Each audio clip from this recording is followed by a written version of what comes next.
Salve pessoal, tudo bem?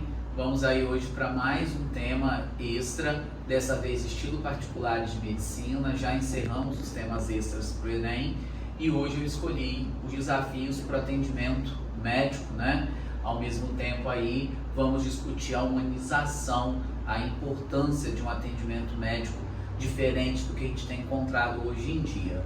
Na primeira leva, eu coloquei dois temas para vocês escolherem se vocês iriam fazer estilo VV, Multivix ou EBSCAM. Separei por perfil de provas. Entretanto, esse tema, por ele ser uma discussão muito atual, eu acho que ele é pertinente para as três provas de particulares de medicina. Então, você vai escolher se você quer fazer essa redação em 20, em 30 ou em 40 linhas, tá certo? Professor, o que vem a ser humanização no atendimento médico? Humanização no atendimento médico diz respeito a uma conduta médica que coloque o paciente em primeiro plano.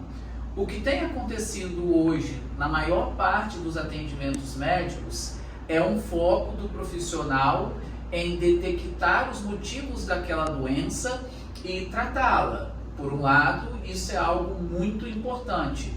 Por outro lado, em muitos momentos, exclui-se a condição emocional, psíquica, social, comportamental do paciente. Em outras palavras, é como se o objetivo do atendimento fosse a doença e não a pessoa humana do paciente que ali está portando aquela doença. E tudo isso tem se traduzido, quem já foi num pronto-socorro, seja de hospital público e particular, já deve ter se deparado com esse tipo de coisa, que é aquele atendimento rápido, mecânico, padronizado, em que o médico muitas vezes nem sequer faz perguntas direcionadas a nós enquanto pessoa humana. E é aquela coisa muito rápida, feita quase que a toque de caixa para que haja tempo de um próximo atendimento. Então, o nosso objetivo nesse texto é discutir o que tem impedido os médicos de fazerem um atendimento mais personalizado, mais pessoal, que respeite mais as individualidades e as particularidades de cada paciente. O primeiro ponto que vocês podem estar argumentando diz respeito às condições de trabalho adversas dos profissionais da saúde. Vale lembrar que a medicina tem mergulhado nos últimos anos no Brasil, a despeito de várias outras carreiras também, no profundo processo de desvalorização salarial, social. Significa dizer que o médico tem precisado trabalhar muito para obter uma remuneração mediana. E aí, quando eu aumento a quantidade de trabalho, há uma enorme possibilidade de comprometer a qualidade daquele trabalho desempenhado. Significa dizer, então, que muitos médicos têm prestado um atendimento rápido, mecânico e padronizado, porque esses profissionais muitas vezes estão sobrecarregados. Vale lembrar que os índices de síndrome de Burnout entre médicos e outros profissionais da saúde é elevadíssimo. Lembrando que síndrome de Burnout é aquela condição de estafa física, mental, psicológica que o profissional pode chegar. E tudo isso, de alguma maneira, gera aquele atendimento que não compreende as necessidades do indivíduo. Então, a primeira possibilidade de argumentar diz respeito em tentar compreender que esse atendimento desumanizado é fruto das condições de trabalho que os profissionais da saúde têm enfrentado, sobretudo aqueles que atuam no SUS, no Sistema Único de Saúde brasileiro, tá certo? E a segunda possibilidade de argumentar diz respeito à má formação acadêmica dos médicos brasileiros.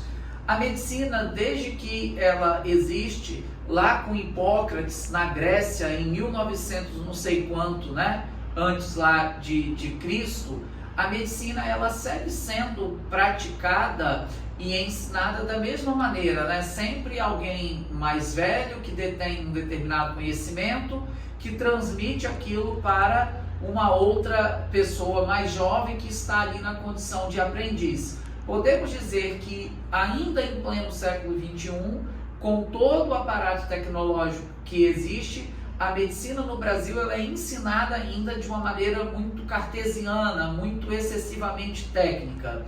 E isso dentro dos currículos de medicina faz com que não exista um volume satisfatório, ou muitas vezes que nem sequer exista, disciplinas que trabalhem a importância da boa conduta ética, a importância da empatia, da afetividade no relacionamento médico. Não é à toa que nos últimos tempos aí tem surgido tantos casos, por exemplo, de violência obstétrica, que colocam em questionamento qual tem sido, a formação que o médico brasileiro tem recebido.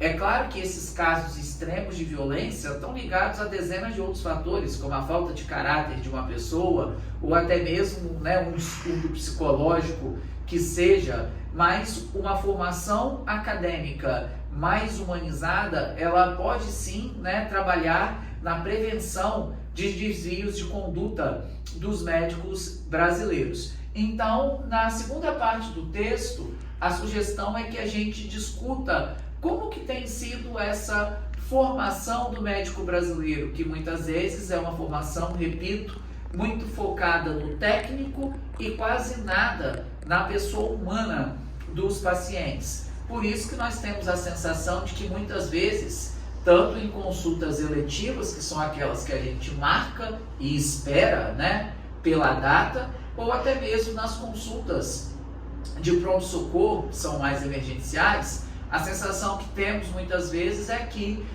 o médico é frio, é distante, é desinteressado. Então isso está muito ligado, no primeiro momento, às condições de trabalho ruins que esses profissionais vivenciam, sobrecarregados, desmotivados, desvalorizados, e no segundo momento, muito ligado à formação que esses profissionais recebem, tá certo? Repertórios que a gente pode estar trabalhando. Alusões históricas podem se articular em torno da Grécia, com Hipócrates, os primeiros experimentos, ensinamentos médicos lá da antiguidade. A Constituição de 88, que garante o direito pleno do cidadão brasileiro à educação, e a própria Revolução Industrial, que mudou a dinâmica das relações de trabalho e deixou tudo muito acelerado, deixou tudo muito voltado para a questão da lucratividade das atividades. Eu acho que essas três alusões elas cercam bem o tema. Do ponto de vista do cinema, Grey's Anatomy, a série tem inúmeros episódios, onde ocorrem aí tanto atitudes éticas e não éticas dos profissionais, É uma série que quase todo mundo que é da área da saúde ou especificamente da medicina acabam se apaixonando. É uma série que tem aí aproximadamente 17 temporadas, Sucesso no mundo inteiro. Então tem inúmeros episódios ali que trabalham questões muito sérias como doação de órgãos, eutanásia e várias situações que envolvem a prática da saúde. Então um repertório que pode trazer aqui pra gente uma contextualização interessante. Os pensadores, nós poderíamos trazer todos esses aqui. John Locke e Rousseau para trabalhar a ideia de violação do contrato social, porque a partir do momento que o serviço de saúde que é entregue não é de uma boa qualidade, principalmente o público, há uma violação do contrato social e um atestado da ineficácia do Estado brasileiro. Podemos dizer que é um exemplo de cidadania de papel, ou seja, nos termos do Gilberto de Menstein, a Constituição de 88 garante o acesso pleno à saúde, mas na prática esse acesso não se dá e não se dá de qualidade adequada, já que os atendimentos não estão sendo humanizados.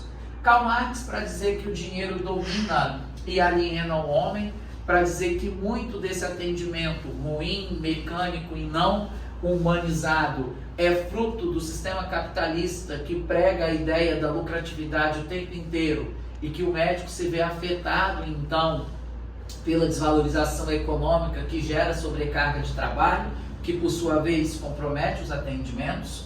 O Edgar Morin, que é um crítico da educação cartesiana, mecânica, que não está a serviço do bem-estar social e da formação cidadã do indivíduo. O Morin seria um excelente repertório para criticar a má formação acadêmica, né, do médico brasileiro.